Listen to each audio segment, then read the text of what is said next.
Hello friends, Radhe Radhe. तो हमारा IPS PO का जो है एडमिट कार्ड आउट हो चुका है। तो आज से हमारे पास 7 डेज़ है, अप्रॉक्सीमेटली 7 8 23 एंड 24 को जो है एग्ज़ाम है। तो मेरा जो है सेकंड शिफ्ट में है 24 अगस्त को। तो आज दिन की शुरुआत हो गई हमारी 4:30 बजे। तो गर्म पानी पिया, फिर मैंने अपनी आज की टू डू बनाई, जिसमें मैंने डिसाइड किया है कि 2 मॉक पर डे मुझे लगाने हैं। एक तो एग्ज़ाम टाइम पर, जो जिस टाइम पे मेरा एग्ज़ाम है उस पर एक मॉक लगाऊंगी, और एक शाम को। तो ये मैंने टू डू बनाई थी। यस्टरडे एक मॉक दिया था, उसका एनालिसिस नहीं कर पाई थी, वो मैंने किया सबसे पहले, जो कि मैंने टेक्स्ट बुक का लगाया था, जिसमें एक पज़ल थी स्क्वायर बेस्ड। उसके जो फेस पता नहीं थे, एंड उसके स्कोर भी दिया हुआ था, मतलब वेरिएबल बेस्ड थी। तो वो वाली पज़ल मेरे से नहीं बनी थी, तो वो मैंने सॉल्व की, और क्वांट भी सॉल्व की थी एनालिसिस में। और उसके बाद मैंने सीए रिवाइज़ किया था 13 एंड 14 अगस्त का, जिसमें मुझे लग गया था अप्रॉक्सीमेटली 1 आवर 30 मिनट रिवाइज़ करने में, 30 मिनट एनालिसिस में। फिर उसके बाद मैंने ब्रेक लिया, फिर मैंने ब्रेकफास्ट किया था, जो कि लाइट ब्रेकफास्ट था, फ्रूट्स सैलेड। और फिर उसके बाद अपने टाइमिंग के अनुसार मैं आ गई थी, 11:30 बज गए थे। तो 11:30 बजे ही मेरा पेपर है, तो उसके हिसाब से मैं उसी टाइमिंग पर एक मॉक दूंगी आज से, और 24 तक, मतलब 23 तक दूंगी लास्ट।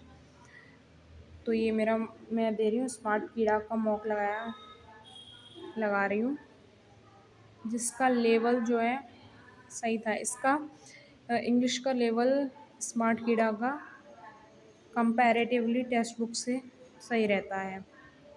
टेक्स्ट बुक में इजी होता है, उसके वोकैब वगैरह वो एक ही ऐसे 4 ऑप्शन दे देते हैं, फिर एक अलग दे देते हैं, वो तो पता ही चल जाता है। फिर इसमें मेरे 48 मार्क्स आए थे, जो कि कम थे, और 1 नंबर कट ऑफ से इसमें रह गया था, जो कट ऑफ इनने दी थी 49। और उसके बाद मैंने अपना एडिटोरियल रीड किया था, जिसमें फर्स्ट पेज की भी 2 न्यूज़ पढ़ लेती हूँ कि क्या हो रहा है उसमें। मेन न्यूज़ आती है दिन में क्या हुआ, क्या कैसे ये वोटर्स का था, SC2 EC and he killed हो गए हैं जो, उनके बारे में था। फिर उसके बाद मैंने एडिटोरियल रीड किया, फिर उसमें से वोकैब जो होती है ना एडिटोरियल की, वो मैं नोट कर लेती हूँ नोटबुक में। ज़्यादा से ज़्यादा 5 या 6 निकाले वो होती, मतलब आपको जो नहीं आए वही निकालना है, मतलब ये नहीं थोड़ा बहुत लगता है तो उसी में हाईलाइट कर लें, फिर देन नेक्स्ट डे आप उस एडिटोरियल को पढ़ लें तो वो पता चल जाता है वहाँ से। फिर उसके बाद मैंने थोड़ा ब्रेक लिया था, फिर देन सर की क्लास देखी थी, पुनीत सर की, जो कि सर 10 प्री पज़ल कराते हैं, तो वो मैंने अटेम्प्ट की थी, जिसमें मैंने 10 प्री पज़ल्स सॉल्व किए थे। सर टाइमर देते हैं, उसके हिसाब से बहुत सही रहता है। टाइमर के हिसाब से आपको पता चल जाता है कि सबके साथ आप किस लेवल पे हो, मतलब सब सॉल्व कर ले रहे हैं, आपका नहीं हो पा रहा है तो। और अगर आपने जल्दी कर लिया तो एक बूस्ट मिलता है, और नहीं हो पा रहा तो आपको सीख मिलती है कि इसे हमें अच्छे से और करना है, और सबने अच्छे से किया है तो हमें और से फास्ट उसमें करना है। तो ये और सारे तरह की पज़ल कराते हैं सर, मतलब इसमें वेरिएबल बेस्ड भी होती हैं, and month based, day based, सारी 10 प्री पज़ल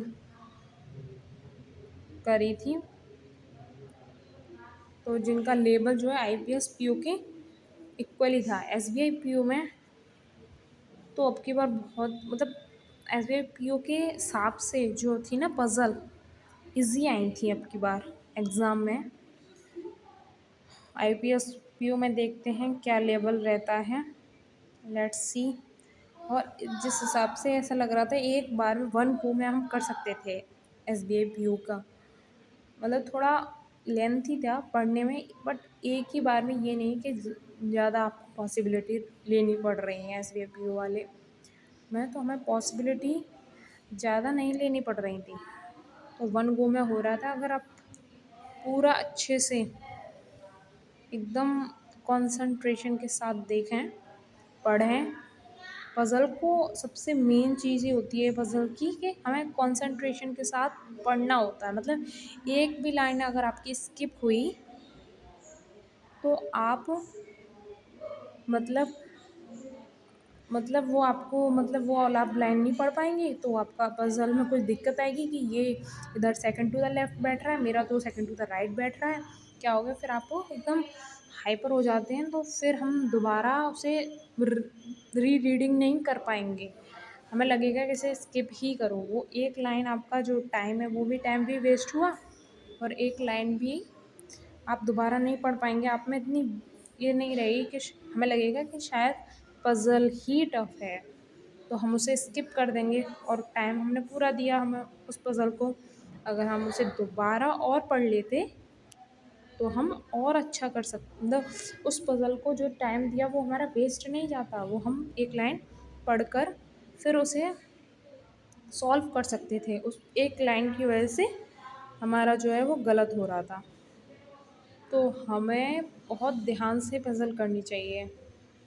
तो एक एक लाइन को ध्यान से पढ़ना चाहिए, और फिर उसकी साइड में उसकी जो नोट करते हैं ना, उसकी जो भी उसमें लिखा रहता है कंडीशंस, वो एकदम क्लियर बेसिस पर नोट करनी चाहिए, जिससे हमें साफ साफ दिखाई दे, मतलब कोई भी दिक्कत ना रहे, मतलब कोई भी मतलब ये ना रहे एक में एक कंडीशन मिक्स कर दी तो मिक्स हो जाती है, तो और ज़्यादा हमें एकदम माइंड एकदम होता है कि कहाँ क्या है क्या, बहुत कन्फ्यूज़न हो जाता है। तो हमें उस कन्फ्यूज़न से बचने के लिए कंसंट्रेशन के साथ पज़ल को सॉल्व करना है। और ये मैं एक टेबल बेस पज़ल कर रही हूँ, जिसमें सर ने 4 मिनट दिए, और मेरा जो है 4 मिनट से एक्स्ट्रा लग गया इस पज़ल में। अभी भी मैं सॉल्व कर रही हूँ, तो 1-2 मिनट कभी कभी एक्स्ट्रा लग जाता है, और कभी कभी 1-2 मिनट पहले भी सॉल्व कर लेती हूँ मैं, बट इसमें थोड़ा लेट हो गया, तो इसलिए इसे हम दोबारा एक और बार और करके देखेंगे। तो ये मैंने पज़ल की थी, 10 पज़ल थी, तो ये मैंने रात को किया था, तो कितना रात को कभी कभी एकदम ज़्यादा लास्ट में चला जाता है, दिमाग काम करना बंद कर देता है। फिर उसके बाद मैंने जो है सेकंड मॉक दिया था दिन का, जो कि चल रहा था टेक्स्ट बुक पर लाइव मॉक, वो मैंने अटेम्प्ट किया था, जिसमें मेरे मार्क्स आए थे 55.59, और इसकी परसेंटाइल बनी थी, जो कि तब एनालिसिस नहीं, अभी मैं रिकॉर्ड कर रही हूँ तो एनालिसिस आ चुका है, तो इसकी परसेंटाइल बनी है मेरी 92%। फिर उसके बाद आज का दिन समाप्त हुआ, आज 15 अगस्त थी, और आज के दिन में मैंने ये अपना टू डू लिस्ट फॉलो किया। I hope you all are doing well, bye.